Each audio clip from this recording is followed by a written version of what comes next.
بسم اللہ الرحمن الرحیم۔ السلام علیکم ویورز، میرا نالج ٹیوب چینل پر آپ کو خوش آمدید۔ قرآن اور سائنس کے دلچسپ حقائق۔ ہر چیز پانی سے بنی ہے۔ مائکروسکوپ کی ایجاد کے بعد آج سائنس یہ بات ثابت کرتی ہے کہ ہر جاندار کے خلیے کا 90% پانی سے بنا ہے، لیکن قرآن نے یہ بات 1400 سال پہلے ہی کہہ دی تھی۔ ہم نے ہر جاندار کو پانی سے پیدا کیا، پھر تم ایمان کیوں نہیں لاتے؟ لوہا باہر سے لایا گیا۔ لوہا اس زمین کی پیداوار نہیں ہے، یہ باہر سے زمین پر آیا۔ سائنس اس بات کو اب ثابت کر رہی ہے کہ ہزاروں سال پہلے خلا سے ایک میٹیورائٹس زمین پر گرا، جس سے زمین پر لوہا پھیل گیا۔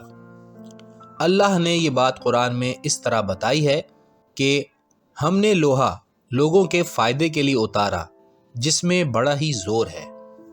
آسمان محفوظ چھت ہے۔ سائنسدان اس بات کو بھی ثابت کر رہے ہیں کہ آسمان ہمارے درجہ حرارت کو کنٹرول کرتا ہے۔ سورج کی ایسی روشنی جو زمین کے لیے نقصان دہ ہے، آسمان پر موجود لیئر ایسی نقصان دہ شعاؤں کو روک لیتی ہیں، جبکہ قرآن میں اللہ تعالیٰ ارشاد فرما چکا ہے، اور ہم نے آسمان کو ایک محفوظ چھت بنا دیا ہے، مگر یہ اس کی نشانیوں کی طرف توجہ نہیں کرتے۔ پہاڑ زمین پر میخیں ہیں۔ زمین پر جگہ جگہ پہاڑ جمے ہوئے ہیں۔ اگر یہ نہ ہوں تو زمین ادھر ادھر ڈولنے لگے۔ اس کی جڑیں زمین میں ہماری سوچ سے بھی زیادہ گہری ہیں۔